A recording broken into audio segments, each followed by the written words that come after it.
Jaque o Estripador. Sabe, só de ouvir esse nome a gente já pensa em mistério, em terror. É um dos casos mais fascinantes e até hoje não resolvidos da história. Mas a grande questão é: quem foi essa pessoa? Ou, melhor, no que essa figura se transformou ao longo do tempo? Então vamos mergulhar fundo nisso. O que a gente vai fazer aqui é tentar separar o que é lenda do que foi real, sabe? O fantasma que a cultura pop criou, daquele predador que realmente existiu. De um lado, a gente tem um mito, aquela imagem clássica, sombria, de cartola. E do outro, a realidade bem mais crua.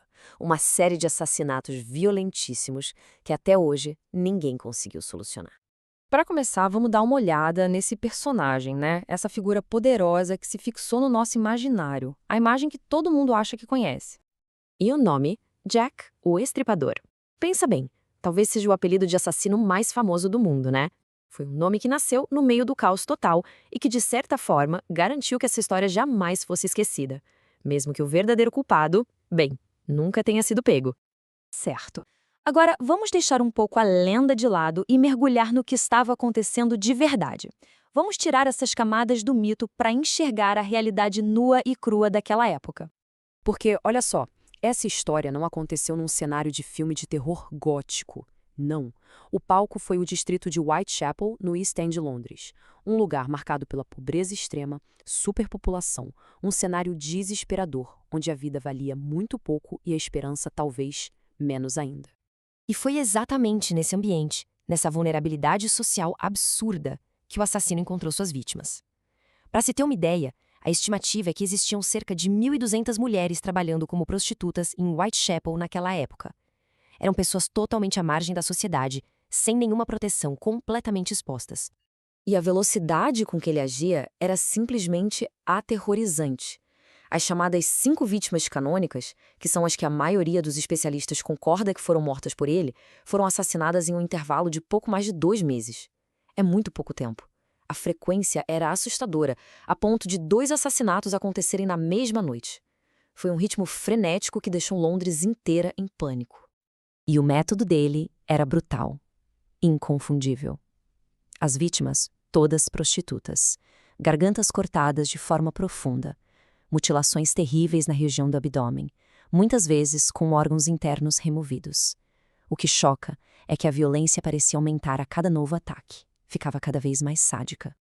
Diante disso tudo fica a pergunta: o que as autoridades fizeram? Como é que se responde a uma onda de terror que parece simplesmente imparável? Bem, a polícia se mobilizou em uma escala gigantesca. Eles usaram métodos que, até hoje, a gente reconhece como padrão de investigação. Bateram de porta em porta, entrevistaram mais de 2.000 pessoas. Investigaram a fundo umas 300 e chegaram a deter 80 suspeitos para interrogatório. Foi um esforço enorme, desesperado, que no fim das contas não levou a lugar nenhum. O tipo de ferimento nas vítimas fez a polícia pensar em algumas linhas de suspeitos bem específicas, sabe? Por exemplo, açougueiros e abatedores, pela habilidade que tinham com facas. Cirurgiões e médicos pelo conhecimento de anatomia que a remoção dos órgãos sugeria.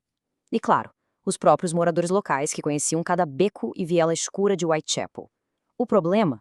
Cada pista, cada teoria, cada suspeito, tudo acabava em um beco sem saída. E aí, a investigação toma um rumo totalmente novo por causa de uma série de cartas. Cartas que supostamente teriam sido enviadas pelo próprio assassino. Nelas ele provocava a polícia, zombava do público. Foi um verdadeiro show de horror midiático. Foi em uma dessas cartas, a famosa carta Dear Boss, ou Prezado Chefe, que a coisa toda mudou de patamar. Foi ali, com uma assinatura desafiadora, atenciosamente, Jack o Estripador, que o assassino anônimo ganhou um nome.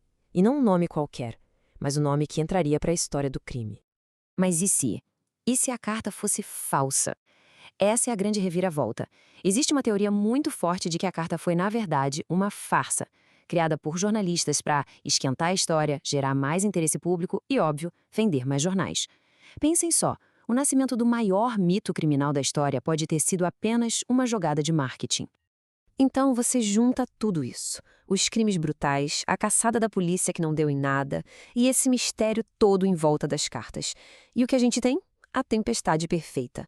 Estavam ali todos os ingredientes para o nascimento de uma lenda. E o fato de o assassino nunca ter sido pego foi fundamental, porque sem uma identidade real, sem um rosto, a figura do Jack o Estripador virou uma tela em branco. Ele podia ser qualquer um médico, um nobre, um louco, e isso permitiu que escritores, cineastas, todo mundo, projetasse nele seus maiores medos e fantasias. A obsessão com o caso foi tanta que criou um campo de estudo próprio, a chamada hiperologia. É isso mesmo, um termo para descrever o estudo e a análise do caso por investigadores profissionais e principalmente amadores. É incrível pensar que um único caso criminal inspirou tanta gente por tanto tempo a tentar encontrar uma resposta.